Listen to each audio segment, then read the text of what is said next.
Olá, meu nome é Ricardo, sou professor de Ciências Humanas. Vamos para a próxima videoaula.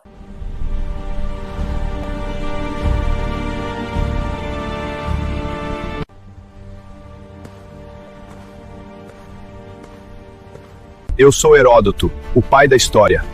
Acompanhe-me neste canal.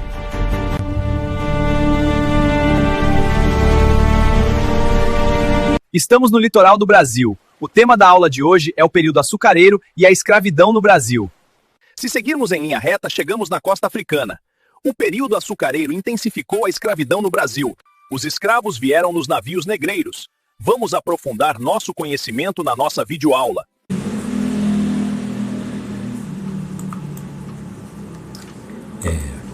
Transição econômica. Quando nós falamos do período colonial brasileiro, a chegada dos portugueses no continente sul-americano, a primeira atividade econômica que os lusos exploraram do nosso país foi a madeira para o pau-brasil.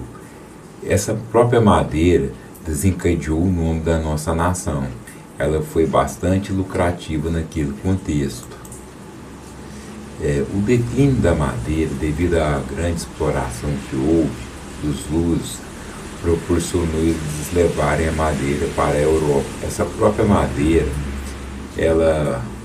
os europeus vendiam, extraíam um líquido que proporcionava atingir tecidos e promover desenvolvimento de móveis na Europa. Ela foi extraída no litoral do Brasil.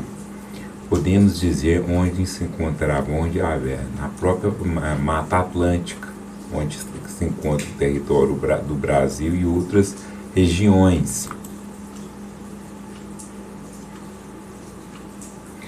Muitas pessoas pensavam, quando os lusos chegaram, foi pacificamente. No começo foi de uma forma pacífica. Posteriormente, os indígenas ou os nativos da época resistiram à exploração lusitana, porque os lusos ou os portugueses exploravam o trabalho deles naquele contexto.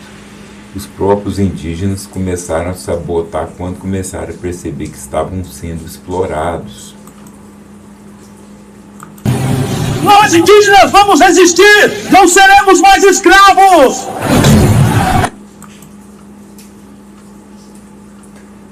O que ocorreu posteriormente, Portugal possuía colônias em outras localidades do mundo e fazia expedições. A cana-de-açúcar ela foi trazida do continente asiático e foi implementada no litoral nordestino do Brasil.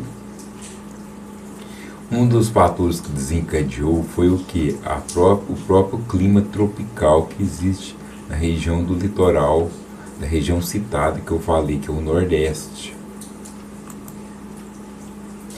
E uma questão nós também podemos falar que houve no Brasil que proporcionou a escravidão indígena foi o próprio período do governo geral, onde as câmaras municipais deram autonomia aos lusos que escravizassem os indígenas.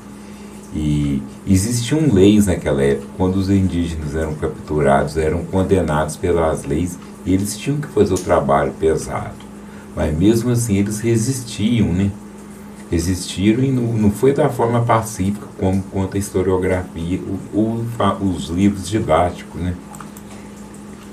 Podemos entender por que houve a troca da mão de obra indígena pela mão de obra africana.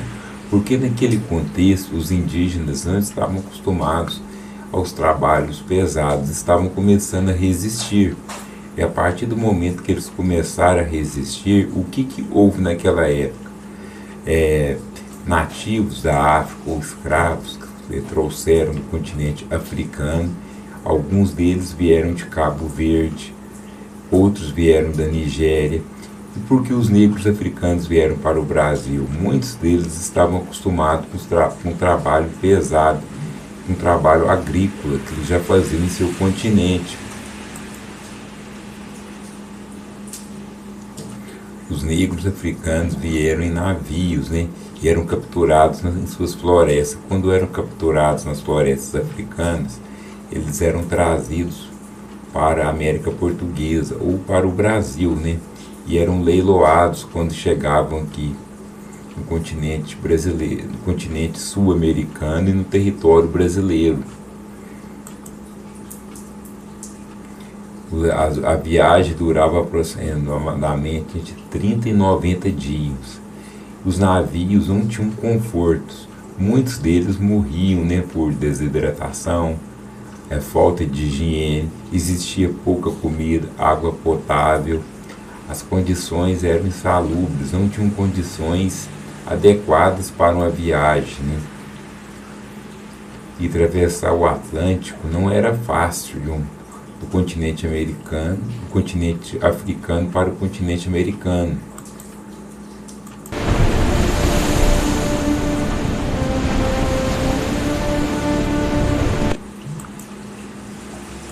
A rota da viagem, né? Saíam da África, chegavam no litoral nordestino, né? Saiam da costa oeste da África para chegar saiam da costa oeste da África para chegar no América do Sul. E a viagem era desgastante, como eu mesmo já expliquei para vocês, né?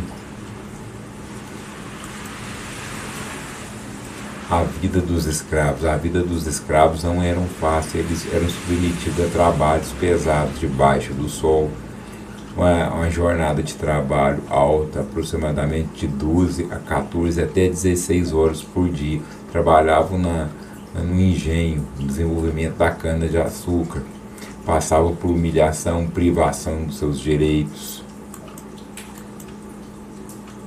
Os africanos vieram de várias regiões da África para fazer o trabalho pesado no Brasil e desenvolveram não só a questão da cana-de-açúcar, mas também a metalurgia, chegaram a desenvolver naquele contexto aqui. Trabalharam como ferreiros, como pedreiros, cada um tinha sua função no engenho, ou senão na fazenda que eles trabalhavam e eram obrigados a fazer seu ofício. As mulheres tomavam conta das crianças, trabalhavam na cozinha. As roupas dos escravos não eram roupas boas, né? Não eram roupas boas. Os escravos comiam farinha, mandioca, pedaços de carne, peixes, alguns escravos, né?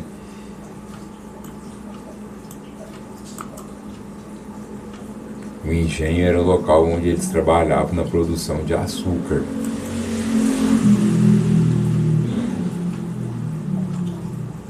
Os trabalhadores faziam o trabalho.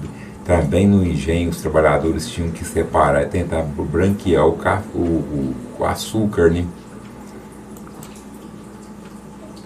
Também nós podemos analisar que naquele contexto os custos eram altos do engenho, muitos deles adquiriam empréstimos, né, para poder desenvolver a questão do engenho.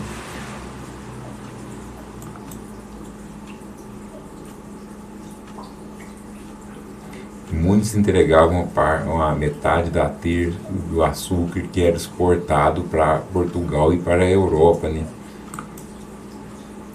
A resistência indígena. Os indígenas resistiram do mesmo contexto, da mesma forma. Posteriormente, os negros africanos não aceitaram de forma pacífica e começaram a se revoltar contra o trabalho pesado, as más condições e a humilhação que eles sofriam. Zumbi dos Palmares foi um dos líderes que ajudou,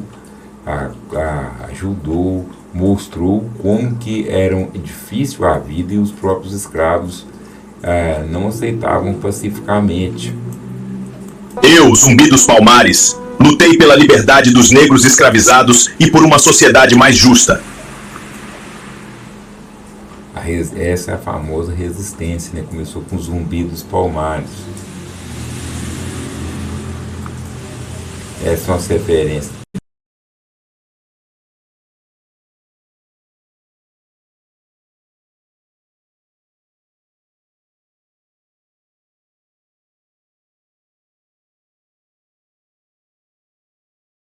Olá! Hoje a gente vai mergulhar numa das viradas mais importantes da história do Brasil colonial. Sabe, aquela passagem da extração do pau-brasil para a poderosa economia do açúcar?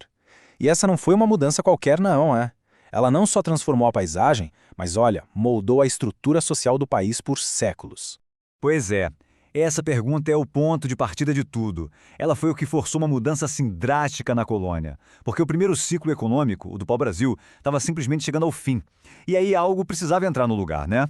E para a gente entender o que veio depois, primeiro a gente precisa dar um passo atrás e entender o que veio antes. A história toda começa com aquela madeira que, literalmente, deu nome ao país. Olha só, ali entre os séculos XVI e XVII, o pau-brasil foi tipo o primeiro grande motor econômico para os portugueses aqui. O corante vermelho dele era super valioso, sabe? Usado para tingir tecidos de luxo lá na Europa. Era uma riqueza que vinha direto da nossa floresta. Só que tinha um problema, né? O ponto é que esse modelo de só extrair, só tirar, era insustentável.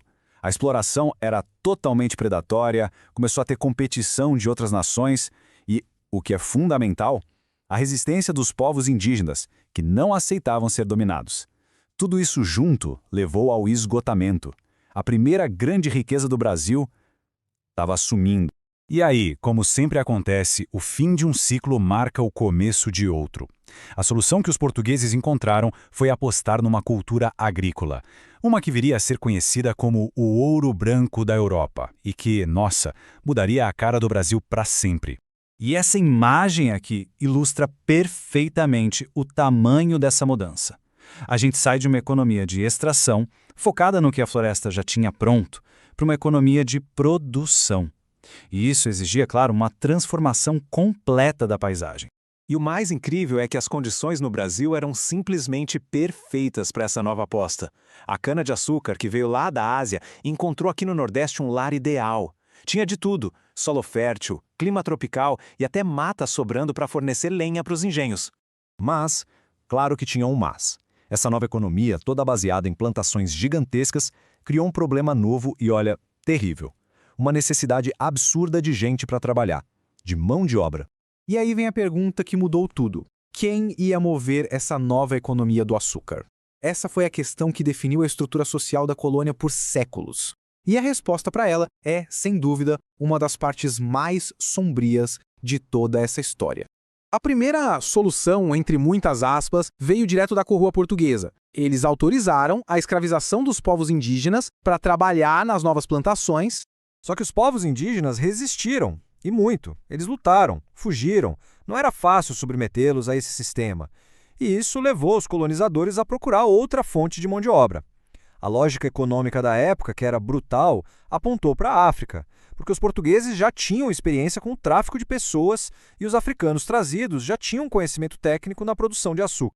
E foi assim que a necessidade de trabalho nos engenhos deu início a um sistema brutal. Um sistema terrivelmente lucrativo que acabou se tornando uma das maiores migrações forçadas de toda a história da humanidade.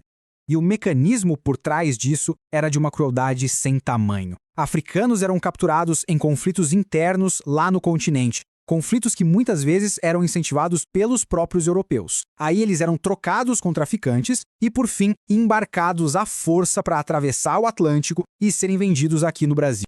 E por que toda essa brutalidade? A resposta é simples e direta: lucro. O tráfico de pessoas escravizadas era um negócio absurdamente rentável. Enriquecia todo mundo no topo: a coroa portuguesa, os traficantes, os donos de engenho aqui na colônia. De 30 a 90 dias. Pensa um pouco nesse tempo. Era essa a duração média da travessia do Atlântico. Um período de sofrimento que a gente nem consegue imaginar, que ficou conhecido como a Passagem do Meio. Os navios negreiros eram, na prática, prisões flutuantes. E essa imagem aqui, ela dispensa comentários, né? Dá pra ver como as pessoas eram amontoadas. O projeto do navio era feito para caber o máximo de gente possível, sem a menor consideração pela vida humana. Dá para imaginar que nessas condições, apertados, sem ventilação, sem higiene, com pouca comida e água, as doenças se espalhavam numa velocidade assustadora. A mortalidade na viagem era altíssima. Muita gente nem chegava ao destino. E para quem sobrevivia, bom, a brutalidade só mudava de lugar.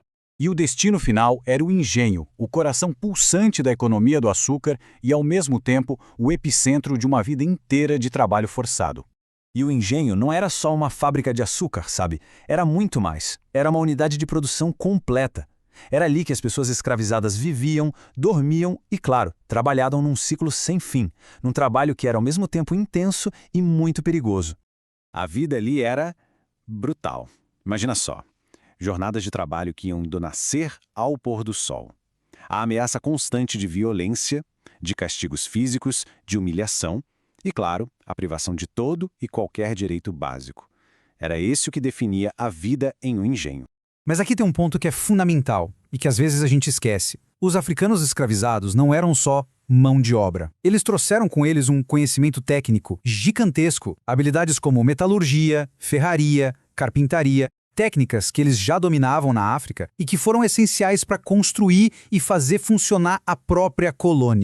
E para fechar, fica essa reflexão. Toda essa estrutura de exploração, essa dependência de um produto só e principalmente as desigualdades sociais profundas que nasceram nesse período, nada disso simplesmente sumiu com o tempo. Pelo contrário, deixou marcas muito profundas que continuam moldando a sociedade brasileira até hoje.